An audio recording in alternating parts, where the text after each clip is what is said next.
तो सबसे पहले बात बैटल ऑफ बंगाल और तमिलनाडु की, जहां पर चुनाव प्रचार का शोर थम चुका है। प्रत्याशी अब डोर टू डोर कैंपेन करेंगे। देश भर की नजर बंगाल के चुनाव पर टिकी है, जहां सबसे ज्यादा कड़ा मुकाबला है। 15 साल के ममता राज बनाम बीजेपी को लेकर पावर पॉलिटिक्स चुनाव घोषणा से पहले से जारी है। बंगाल में पहले चरण के चुनाव प्रचार के आखिरी दिन भी बीजेपी और टीएमसी के दिग्गजों ने जमकर प्रचार किए। गृह मंत्री अमित शाह ने प्रचार के अंतिम दिन भी कई रैलियां कर चुनावी फिजा को बीजेपी के पक्ष में करने की कोशिश की। सिंडिकेट से मुक्ति पाना है या नहीं पाना है? अरे दीदी लोग बोले जरा, पाना है या नहीं पाना है? ईंटा लेते हैं, सिंडिकेट को टैक्स दो। सीमेंट लेते हैं, सिंडिकेट को टैक्स दो। बल्ब लेते हैं, सिंडिकेट को टैक्स दो। ट्यूबलाइट पंखा लेते हैं, सिंडिकेट को टैक्स लो। ये सारी सिंडिकेट को भाजपा सरकार बंगाल की खाड़ी में डालने का काम करेगी। आप चिंता मत करिए। गोरखा समस्या के समाधान के लिए मैंने गृह मंत्री बनने के बाद 6 साल में 3 बार मीटिंगें बुलाई। एक भी बार ममता का प्रतिनिधि नहीं आया। और ममता दीदी, हम गोरखाओं को न्याय दिलाने के लिए, गोरखा समस्या के समाधान के लिए आप पर निर्भर नहीं है। आप दिल्ली नहीं आती हो, हमने इंटरलॉक्यूलेटर रखकर यहां भेजने का काम किया। तो बंगाल में बीजेपी के आक्रामक चुनाव प्रचार के बीच टीएमसी ने अमित शाह पर मुख्यमंत्री ममता बनर्जी के अपमान करने का भी आरोप लगाया है। टीएमसी सांसद सागरिका घोष ने बीजेपी पर जमकर हमला किया है। भारतीय जनता पार्टी का असली चेहरा फिर से सामने आया है।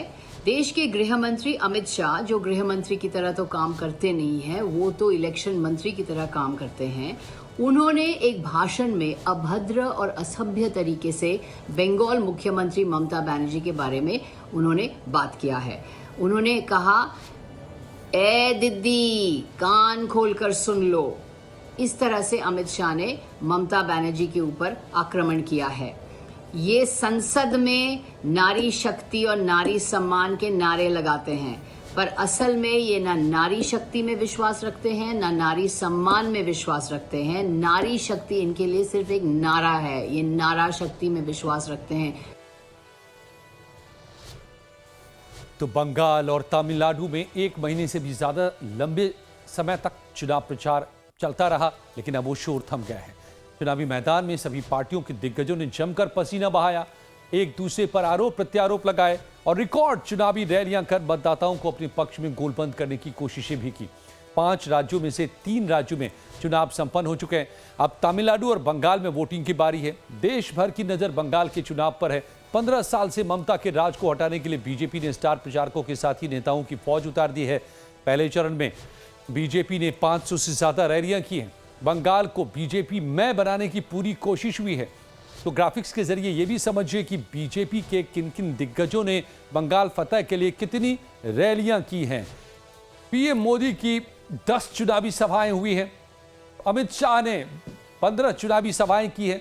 बीजेपी के राष्ट्रीय अध्यक्ष नितिन नवीन ने 10 रैलियां की हैं। योगी आदित्यनाथ ने यहां पर 11 सभाएं की हैं।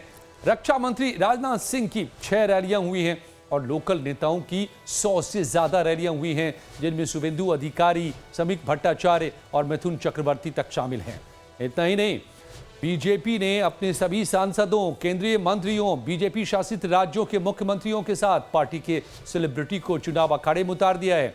ममता की घेराबंदी में बीजेपी ने कोई कोर कसर नहीं छोड़ रखा है। अगर कोई पार्टी सत्ता में आने की कोशिश कर रही है, मेजॉरिटी लाने की कोशिश हो, तो निश्चित रूप से ये आधी सीटों पर उन्हें प्रदर्शन अच्छा करना पड़ेगा। ऐसा कहना ये ज़रूर है, पार्टियों का जनाधार थोड़ा अलग अलग होता है। अगर हम उत्तर बंगाल की बात करें तो बीजेपी का प्रदर्शन वहाँ बहुत अच्छा रहा था। अगर हम 2019 के लोकसभा चुनाव की बात करें तो जंगल महल इलाके में बीजेपी ने बहुत अच्छा प्रदर्शन किया, लेकिन विधानसभा में फिर तृणमूल कांग्रेस ने काफ़ी सीटें वापस खींच ली थी। अगर लोकसभा का चुनाव भी देखें 2024 में, तो तृणमूल कांग्रेस ने कम बैक किया है, जो जंगल महल का इलाका है, तो बीजेपी को प्रदर्शन अच्छा करना पड़ेगा। अगर बीजेपी उम्मीद कर रही है कि इन चुनाव के बाद बीजेपी की सरकार बने बंगाल में। तो 23 अप्रैल को बंगाल में पहले चरण में 16 जिलों की 152 सीटों पर मतदान हो रहे हैं और उनमें उत्तर बंगाल की 8, दक्षिण बंगाल के 3 और जंग महल के 5 जिले शामिल हैं। और वहीं जिन विधानसभा क्षेत्रों में 23 अप्रैल को चुनाव होने हैं उनमें मुर्शिदाबाद की 22, कूच बिहार की 9, जलपाईगुड़ी की 7, अलीपुरद्वार की 5, कालिम्पोंग की 1, दार्जिलिंग की 5, उत्तर दिनाजपुर की 9, दक्षिण दिनाजपुर की 6, मालदा की 12, बीरभूम की 11 सीटें, पश्चिम वर्धमान की 9 सीटें, पूर्वी मेदिनीपुर की 16, पश्चिम मेदिनीपुर की 15, झारग्राम की 4, पुरुलिया की 9, बांकुड़ा की 12 सीटें शामिल हैं। तो पश्चिम बंगाल में होने जा रहे पहले चरण के चुनाव में 1478 प्रत्याशी मैदान में हैं। 3,60,77,171 मतदाता इनके भाग्य का फैसला करने वाले हैं 23 तारीख को। 2021 के चुनाव में बीजेपी ने 77 सीट जीतकर शानदार प्रदर्शन किया था। पार्टी ने उत्तर बंगाल में बेहतर प्रदर्शन किया। यह पहली बार था जब उत्तर बंगाल में किसी पार्टी ने बढ़त बनाई हो और उसके हाथ सत्ता नहीं लगी हो। इस बार बीजेपी ने उत्तर बंगाल पर फोकस करते हुए बंगाल की अन्य सीटों पर जीत के लिए अपनी पूरी ताकत झोंक दी है। पश्चिम बंगाल में भारतीय जनता पार्टी पूरी ताकत से जीतने जा रही है। भारतीय जनता पार्टी की सरकार बनेगी। पश्चिम बंगाल की जनता मोदी के साथ है, बीजेपी के साथ है। ममता बनर्जी के जंगल राज को नकार रही है और इस बार बीजेपी की सरकार बन रही है। नहीं, इस बार तो पूरा बंगाल जीतेंगे। उत्तर दक्षिण सब तरफ एक हवा है। नॉर्थ बंगाल में तो क्लीन स्वीप कर रहे और दक्षिण बंगाल में भी क्लीन स्वीप कर रहे, कहीं कोई शक नहीं है। इस बार लोग टीएमसी के खिलाफ लामबंद हो गए। तो बीजेपी ने बंगाल फतह करने के लिए इस बार स्थानीय नेताओं को चुनाव प्रचार में ज्यादा मौका दिया और ये एक रणनीति के तहत किया गया। ममता बनर्जी बार बार आरोप लगाती रही हैं कि बीजेपी के बाहरी नेता बंगाल पर कब्जा करना चाहते हैं। ममता बनर्जी के इस दावे की काट के लिए बीजेपी ने अपने स्टार प्रचारकों के साथ स्थानीय नेताओं शुभेंदु अधिकारी, समीक भट्टाचार्य, मिथुन चक्रवर्ती, दिलीप घोष, राहुल सिन्हा जैसे नेताओं को ज्यादा से ज्यादा चुनाव प्रचार का मौका दिया। इन सभी नेताओं ने अपने अपने क्षेत्र के साथ ही बंगाल के दूसरे हिस्सों में 20 से ज्यादा रैलियां कर चुनावी माहौल को बीजेपी के पक्ष में करने की कोशिश की। वहीं ममता बनर्जी की पार्टी ने भी चुनाव प्रचार में दिन रात एक कर बीजेपी को बता दिया कि बंगाल में चुनाव जीतना बीजेपी के लिए आसान नहीं रहेगा। तो अब देखना होगा कि 23 और फिर इस पूरे चुनाव के बाद आखिर किसका सिक्का चला।